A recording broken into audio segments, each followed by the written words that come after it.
खबर दमदार में आप सभी का बहुत स्वागत है। आपके साथ मैं हूं नलिनी पांडे। सबसे पहले बड़ी खबर लखनऊ से। सीएम योगी की परिवहन विभाग के साथ समीक्षा बैठक। सीएम आवास पर हो रही है समीक्षा बैठक, ये बड़ी खबर।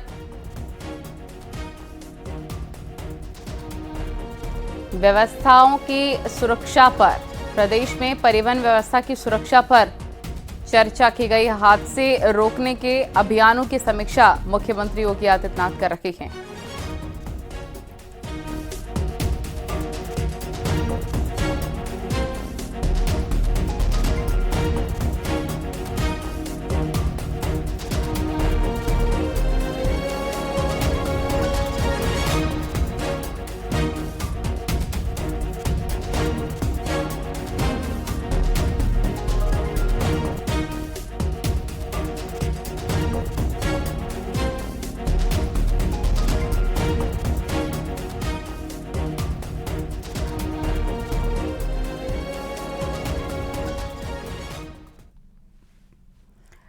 मुख्यमंत्री योगी आदित्यनाथ ने अपने सरकारी आवास से 4100 इलेक्ट्रिक वाहन मालिकों को अनुदान राशि का हस्तांतरण किया। साथ ही 51 बसों के साथ ही अन्य पब्लिक वाहनों को हरी झंडी दिखाकर रवाना भी किया। इस मौके पर मारुति सुजुकी इंडिया लिमिटेड के साथ ड्राइविंग ट्रेनिंग इंस्टीट्यूट के ऑटोमेशन के लिए एमओयू भी किया गया। इस अवसर पर सीएम योगी आदित्यनाथ ने कहा कि आज प्रदेश को परिवहन निगम काफी चीजें उपलब्ध करा रहा है। ट्रेनिंग के लिए एमओयू हुआ है। प्रदेश सरकार ने इलेक्ट्रिक व्हीकल पॉलिसी में काफी छूट दी, सब्सिडी और राहत दी है। यहां पर 4110 लोगों को 13 करोड़ की सब्सिडी दी गई।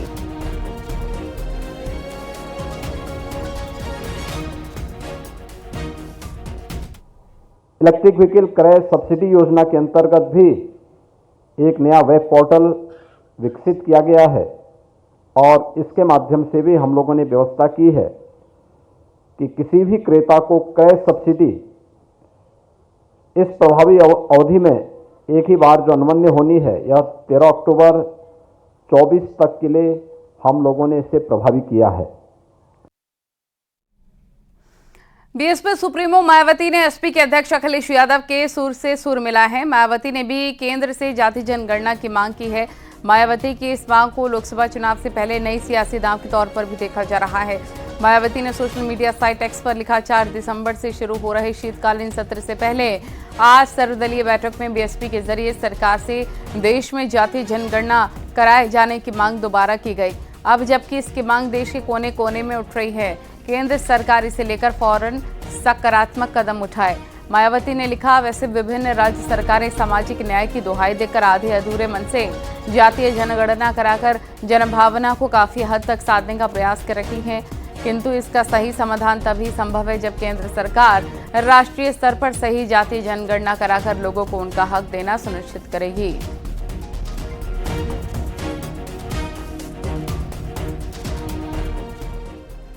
और वहीं जातीय जनगणना की बात करने वालों को सीएम योगी ने कल विधानसभा से ही जवाब दिया था। सीएम योगी ने साफ कर दिया था कि जब विपक्ष के सारे हथियार फेल हो जाते हैं तो वो जाति को आगे करते हैं। विपक्ष के लिए जाति एक झुंझुना है। सुनिए सीएम ने और क्या कुछ कहा था।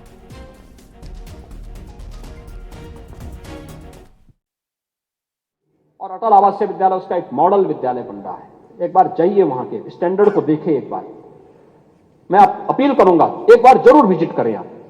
आपसे भी और आपसे भी कहूंगा, क्योंकि बच्चे सब श्रमिकों के बच्चे हैं, गरीब परिवारों के बच्चे हैं। उनकी कोई जाति नहीं है। उन्हें जाति और मजहब में मत बांटो। वे प्रदेश की अमानत हैं। महोदय, ये जाति इनका एक झुंझुना है। जब सारे हथियार समाप्त हो जाते हैं तब पीडीए को आगे करके यह कोई घबराता नहीं है। हम तो 2017 भी फेस किए हैं, 2022 भी फेस किए हैं। 2017 भी और 2022 भी, 2024 भी और 2027 की तैयारी भी की जा रही है। बस्ती से खबर, अपहरण कांड में बड़ी अमरमणि की मुश्किलें। एमपी एमएलए कोर्ट में जारी किया गया कुर्की का आदेश। कोर्ट में हाजिर न होने पर धारा 83 की कार्रवाई। 20 दिसंबर को होगी मामले की अगली सुनवाई। 22 साल पुराने राहुल अपहरण कांड में चल रही सुनवाई। मोहलत की अर्जी कोर्ट ने खारिज की।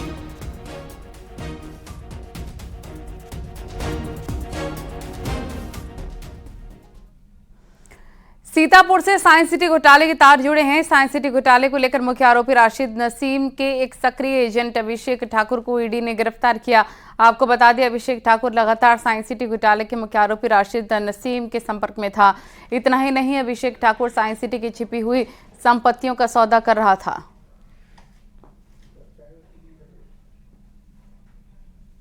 साइंस सिटी घोटाले के तार अब सीतापुर से भी जुड़ चुके हैं। ईडी ने सीतापुर के रहने वाले एक एजेंट अभिषेक को पूछताछ के दौरान गिरफ्तार किया है। अभिषेक जो है साइंस सिटी घोटाले के मुख्य आरोपी राशिद का करीबी माना जाता है। बताते हैं कि अभिषेक राशिद के काफ़ी समय से टच में था और वो लगातार राशिद के इशारे पर जो साइंस सिटी की जो संपत्तियां हैं उसको बेचने का काम किया करता है। बताते हैं कि राशिद के टच में रहने के बाद अभिषेक की संपत्ति एकाएक बढ़ गई है। अभिषेक को बड़ी बड़ी लग्जरी गाड़ियों चलाने का शौक है। फिलहाल अब जो है ईडी ने अभिषेक को गिरफ्तार कर लिया है। अभिषेक जनपद सीतापुर के कमलापुर का रहने वाला है, जिससे ईडी लगातार पूछताछ कर रही है। संदीप मिश्रा, न्यूज़ 18 सीतापुर। उमेश पाल हत्याकांड मामले में माफिया अतीक अहमद के कुनबे और करीबियों पर सरकार की कार्रवाई जारी है। इसी क्रम में अब प्रयागराज पुलिस ने माफिया के करीबी गुड्डू मुस्लिम के खिलाफ बड़ी कार्रवाई की है। धूमनगंज पुलिस ने शनिवार को गुड्डू मुस्लिम के चक निरातुल इलाके में स्थित 4 मंजिला मकान की कुर्की की।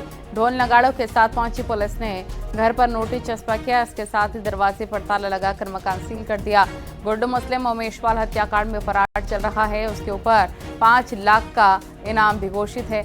बताया जा रहा है कि इसी मामले में फरार चल रहे 5 लाख के नामी साबिर के घर कुर्की की कार्रवाई होनी है।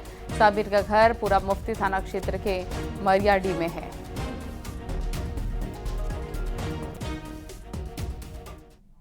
न्यायालय से 83 CRPC का आदेश प्राप्त किया है और उसी के तहत आज इसके मकान की कुर्की की कार्रवाई यहाँ पे करी गई है।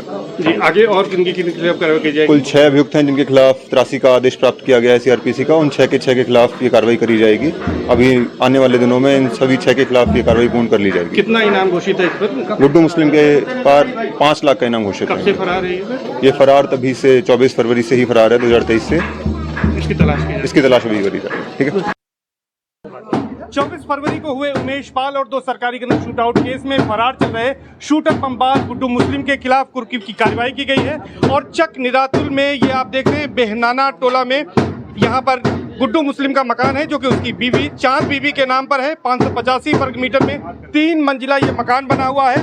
पहले इस पर प्रयागराज विकास प्राधिकरण ने नोटिस जारी किया था। नोटिस जारी कर जवाब मांगा था। 18 अप्रैल तक संतोषजनक जवाब न मिलने पर ध्वस्तीकरण की बात कही गई थी, लेकिन ये मकान जिस तरह से गली में है उसकी वजह से ध्वस्तीकरण में दिक्कत आ रही थी। इस वजह से इसका ध्वस्तीकरण नहीं किया गया, बल्कि प्रयागराज विकास प्राधिकरण ने इस मकान को सील कर दिया था। और आज कोर्ट के आदेश से धारा 83 यानी कुर्की की कार्रवाई की जा रही है, जो कि यहाँ चक निरातुल में की जा रही है। आप देख सकते हैं इस मकान को कुर्क किया गया है। कुर्की का नोटिस यहाँ पर चस्पा कर दिया गया है साफ तौर पर। इसके साथ ही साथ यहाँ पर मुनादी कराई जा रही है ताकि आसपास के लोगों को इस बात की जानकारी हो जाए कि इसका ये मकान अब कुर्क हो चुका है। और सबसे बड़ी बात है कि अगर हम बात करें तो इसके बारे में, तो गुड्डू मुस्लिम वही है जो कि उमेश पाल शूटआउट के बाद वो लगातार बमबाजी करता हुआ नजर आया था। और इसके साथ ही साथ उसके खिलाफ सर्वेश दुबे, न्यूज़ 18 प्रयागराज।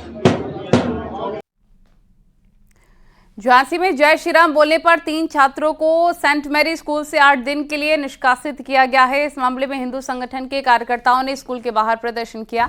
खबर लगने पर कई थानों के पुलिस फोर्स भी पहुंच गई। मामला मौरानीपुर का है। विरोध को देखते हुए विद्यालय प्रशासन बैकफुट पर आ गया और खंडन पत्र जारी कर सफाई देता नजर आ रहा है। वहीं तमाम हिंदू संगठनों ने विद्यालय प्रशासन के खिलाफ कार्रवाई की मांग की है। आज पूरे हिंदू समाज को छत पहुंचा है। सबसे पहली बात तो पूरे प्रदेश में भाजपा की सरकार है, इसके बावजूद भी छोटे से बच्चे ने अगर जय श्री राम बोल दिया तो उसको स्कूल से निलंबित कर दिया है। आप ये बताइए, पाकिस्तान जिंदाबाद तो बोला नहीं उसने। अगर हिंदुस्तान में अगर जय श्री राम ना बोले तो कौन से देश में बोले, बताइए आप। इतनी छोटी सी बात को उसको निलंबित कर दिया। इस विषय में समस्त संगठन, छात्र संगठन आज मौजूद थे। SDM साहब को ज्ञापन दिया है। और ये जात 7 दिनों के अंदर नहीं आती है तो आज यहाँ मात्र 100 से 200 विद्यार्थी है, कल के यहाँ 1000-2000 विद्यार्थी होंगे और इसके विद्यालय के खिलाफ कड़ी कार्रवाई आंदोलन करेंगे। मिसबिहेव किया गया है और इसकी शिकायत कर दी हुई है, तो संज्ञान में चल के है और किसी स्तर पर जो है कमेटी गठित कर दी गई है। तो जल्दी में जांच देगी, जैसे जांचों में आएगा उसकी पुष्टि होती है तो कार्रवाई की जाएगी। शाहजहांपुर में एनआईए की टीम ने बंडा कस्बे में एक घर में छापेमारी की। छापेमारी में एनआईए ने आरोपी आदित्य सिंह को गिरफ्तार किया। इनके पास से नकली नोट, लैपटॉप और कई डॉक्यूमेंट बरामद हुए। एनआईए की टीम आरोपी से पूछताछ करने में जुटी है। बताया जा रहा है कि गिरफ्तार आदित्य के तार नकली नोट के मामले में दूसरे जिलों से भी जुड़े हैं। आदित्य पर नकली नोटों की बनाने और उसकी बिक्री करने का भी आरोप है। आज दोपहर को एनआईए बेंगलुरु की टीम द्वारा वहां कायम एक मुकदमे के संबंध में वांछित अपराधी आदित्य सिंह उर्फ विवेक ठाकुर को गिरफ्तार किया गया। इसके ऊपर नकली करेंसी निर्माण और उसके विक्रय के आरोप हैं। इसका जो है रिमांड एजेंसी द्वारा बनवाया गया है। इसके पास से एनआईए ने एक लैपटॉप 2 मोबाइल बरामद किया गया है और उस टीम द्वारा अग्रिम विधि कार्रवाई इस प्रकरण में की जा रही है।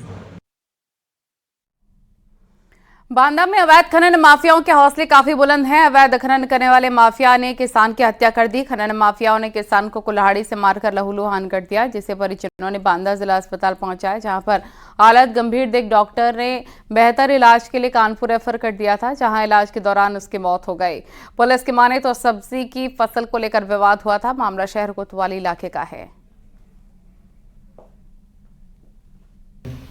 चुनवाद पुत्र माहेश्वरा की दौरान उपचार मृत्यु हो गई है, जिसके संबंध में पूर्व में ही अपराध पंजीकृत किया गया है। आज अभियुक्तों की गिरफ्तारी हेतु टीमें गठित कर दी गई हैं। शीघ्र ही अभियुक्तों को गिरफ्तार कर जेल भेजा जाएगा। कानपुर में फेसबुक पर फर्जी आईडी बनाकर सस्ता सोना देने का विज्ञापन करके भोले भाले लोगों को ठगने वाले गिरोह का पुलिस ने भंडाफोड़ किया। पुलिस ने इस गिरोह के सक्रिय 2 सदस्यों को गिरफ्तार किया। इनके पास से पुलिस ने 20 लाख कीमत के नकली सोने के बिस्किट बरामद किए हैं।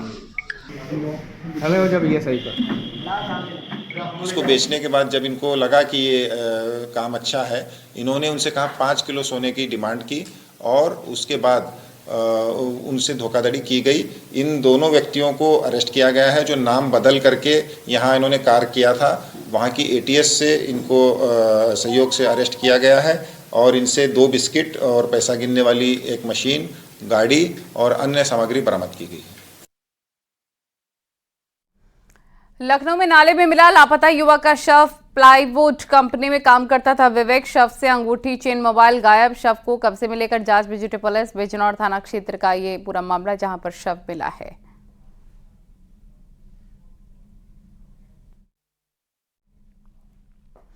प्रयागराज में एक युवती का शव खेत में मिलने से सनसनी फैल गई। सूचना पर पहुंची पुलिस ने शव को कब्जे में लेकर पोस्टमार्टम के लिए भेजा और मृतका की शिनाख्त रीना के नाम से हुई है, जिसकी उम्र 20 साल बताई जा रही है।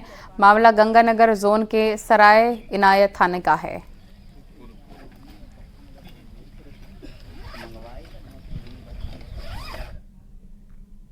प्राप्त हुई ग्राम दलापुर, थाना सराय इनायत। वहाँ पे एक महिला रीना, जिनकी उम्र लगभग 20 वर्ष है, उनकी बॉडी मृत अवस्था में यहाँ पे गांव के एक खेत में मिली है। सूचना प्राप्त होते ही थाना प्रभारी एसीपी थरवई और मेरे द्वारा घटनास्थल का निरीक्षण किया गया है। यहाँ पे फील्ड यूनिट को बुला लिया गया है और साथ साथ डॉग स्क्वाड भी आया है। साक्ष्य संकलन किया गया है और परिवार से तहरीर प्राप्त कर अग्रिम विधिक कार्रवाई की जा रही है। शाहजहांपुर में मजदूर का शव पेड़ से लटकता हुआ मिला। सूचना पर पहुंची पुलिस ने शव को कब्जे में लिया। शख्स के शव पर चोट के निशान मिले। परिवार ने हत्या की आशंका जताई है। घटना थाना रोजा के बलिया गांव की है। इसके चारों तरफ से चोट के निशान भी हैं। कब से गायब था? जे शाम 9 बजे से गायब था। आज कहाँ मिला ये? जे यहीं झूलता मिला पेड़ पे। अंगोछा बंधा हुआ तो क्या हुआ? 2 अंगोछे थे। क्या लग रहा है तुमको, मारा है या खुद लगाई है? अब सर हम ऐसा तो कुछ कह भी नहीं सकते, पता नहीं कि मारा गया कि अपने आप लगाई। हमने तो खाली झूलते देखा यहाँ, जब हम तो काम कर पे थे, जब फोन गया तब हम आए वहाँ से। कानपुर में निर्माणाधीन कन्वेंशन सेंटर में चोरों ने हाथ साफ कर दिया। शातिरों ने सील पैक नए ट्रांसफार्मरों में से तेल और कॉपर वायर चोरी कर लिया है। गार्ड और सुरक्षाकर्मी तैनात होने के बावजूद चोरी की घटना घटी। हालांकि पुलिस मामले की जांच पड़ताल में लगी है। निर्माणाधीन कन्वेंशन सेंटर में सुरक्षा में कमी और जिम्मेदारी की लापरवाही साफ नजर आई। कर्नलगंज थाने का ये पूरा मामला है। कन्वेंशन सेंटर के पास में और उसके अंदर में एक हमें तहरीर प्राप्त हुई है कि जो 5 ट्रांसफार्मर थे उसमें से कुछ पार्ट्स चोरी हुए, जो क्रेस्को विभाग है उसके जेई की तरफ से प्राप्त हुई है। इसमें हम लोगों ने जांच करी है तो उसमें से कुछ सामान गायब पाया गया है।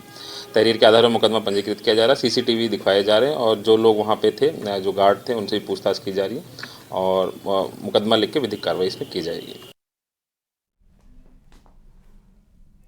अलीगढ़ के बन्ना देवी इलाके में रसलगंज के पास NH91 पर उस वक्त हादसा हो गया जब बरेली से आई बारात के दूल्हे की सजी धजी ऑडी कार को उसके दोस्त नशे की हालत में तेज रफ्तार में दौड़ा रहे थे और इसी दौरान नशे में धुत दूल्हे के दोस्तों के अनियंत्रित कार ने हलवाइयों से भरे एक ही रिक्शे को रौंद दिया। इसमें 5 लोग घायल हो गए। घायलों में से एक की हालत गंभीर है। पुलिस ने कार सवार सभी आरोपियों को हिरासत में लिया। जी भैया, बस केवल खाली हम ट्रेन में बैठ के आ रहे थे और 5 जने वो कार वाले ने सामने से ठोका है। तेज रफ्तार थी कार क्या? हाँ, बहुत तेज रफ्तार थी। अच्छा, ई रिक्शा में आप कितने लोग सवार थे? 5 जने। क्या हालत है उन 5 लोगों की? 3 जने घायल हैं। 3 गंभीर रूप से घायल हैं। कहाँ से कहाँ जा रहे थे आप? हम तो सवारी, हम तो सब। एक दिल दहलाने वाली खबर सामने आई है जहां पर बीते 6 दिन से गोली लगने से घायल बच्चे की मौत हो गई। मामला सिकंदरा इलाके का बताया जा रहा है जहां बीती शुक्रवार को एक गेस्ट हाउस में बारात आई थी। उसी बारात में खाना बनाने वाला हलवाई कुछ मासूमों को पैसे का लालच देकर काम कराने के लिए लाया था। बारात में डांस के दौरान पैसे उछालते वक्त आनंद नाम का एक बच्चा पैसे उठाने की कोशिश करने लग गया। इस दौरान वहां पर मौजूद एक युवक ने पहले तो बच्चे को लात मारी और उसके बाद गोली मार दी। बीते 6 दिन से बच्चे का इलाज चल रहा था लेकिन बच्चा जिंदगी की जंग हार गया।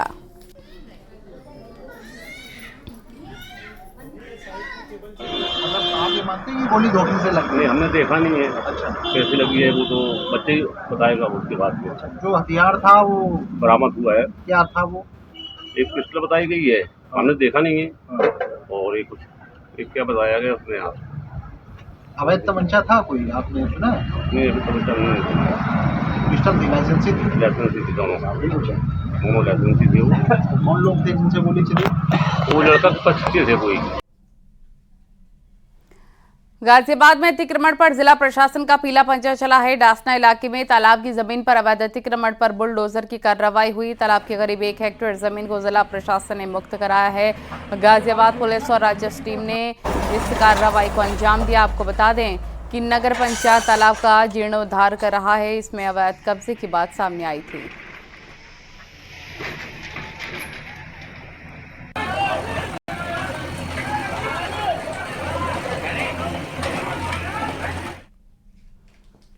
खबर हापुड़ से जहां पर NH9 पर बड़ा हादसा हुआ। भीषण सड़क हादसे में 9 महिलाओं की मौके पर मौत जबकि 4 अन्य लोग घायल हो गए हैं। घायलों में से 2 की हालत गंभीर है। आपको बता दें हाईवे पर 2 कारों की भिड़ंत से यह हादसा हुआ। मामला हापुड़ के थाना देहात के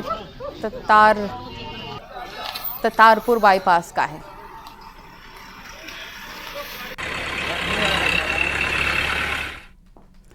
सीतापुर में एडीजे SC/ST को लेटर के जरिए जान से मारने की धमकी देने वाले आरोपियों को पुलिस ने अरेस्ट किया। इतना ही नहीं, पुलिस ने धमकी भरे खत को लिखने वाले वकील को भी गिरफ्तार किया। पुलिस ने दोनों आरोपियों के खिलाफ कार्रवाई करते हुए जेल भेज दिया।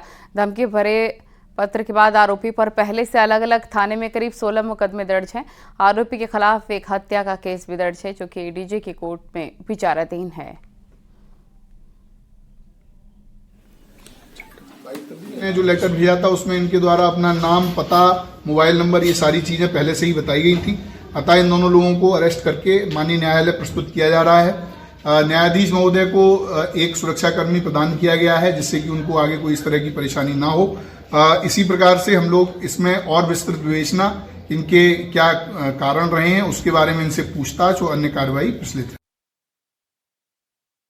मथुरा पुलिस ने ऑटो चालक के ब्लाइंड मर्डर केस का खुलासा करते हुए हत्याकांड में शामिल 2 आरोपियों को गिरफ्तार कर लिया है। पुलिस ने आरोपियों की निशानदेही पर मृतक का मोबाइल और इलेक्ट्रिक का जो ऑटो है वो भी बरामद कर लिया। पकड़े गए आरोपी भिंड मुरैना के रहने वाले बताए जा रहे हैं।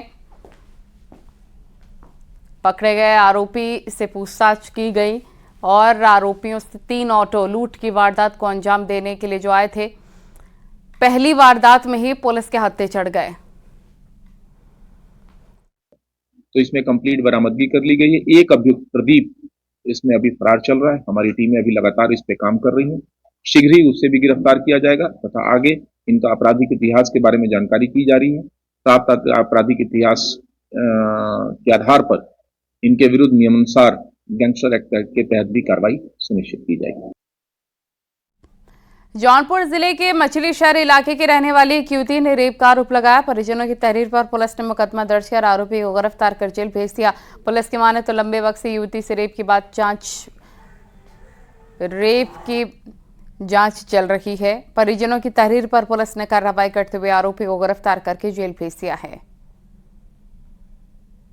उम्र करीब 35 वर्ष द्वारा दुष्कर्म करने की सूचना प्राप्त हुई, जिस पर थाना पर अभियोग पंजीकृत किया गया तथा त्वरित कार्रवाई करते हुए पुलिस टीम द्वारा अभियुक्त को गिरफ्तार कर लिया गया है एवं अग्रतर विधिक कार्रवाई की जा रही है।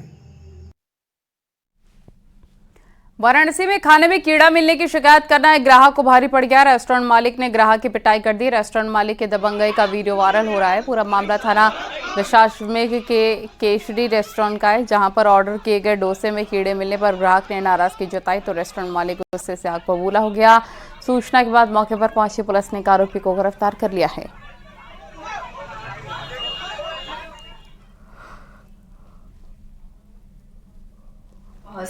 वहाँ के ओनर के बेटे ने मेरे भांजे पे हाथ उठा दिया था, जिसकी जितनी निंदा की जाए ये बहुत कम है, क्योंकि आज का वो रेस्टोरेंट नहीं चल रहा है, काफ़ी पुराना है और रेस्टोरेंट के नाम पे ये लोगों की ज़िंदगी के साथ खिलवाड़ कर रहे हैं। फूड सेफ्टी को लेके हमारे पूरे जनपद में जगह जगह पे जोन के हिसाब से, तहसील के हिसाब से खाद्य सुरक्षा वह जनपद में मुख्य खाद्य सुरक्षा अधिकारी नियुक्त है, जो नियमित प्रवर्तन कार्य करते हैं। निरीक्षण, नमूना के सैंपलिंग, इम्प्रूवमेंट, विभिन्न कार्रवाइयाँ नियमानुसार की जाती हैं। एक अभी शिकायत हमें 20 मिनट पहले प्राप्त हुई है। और यहाँ वक्त हो गया एक छोटे से ब्रेक का।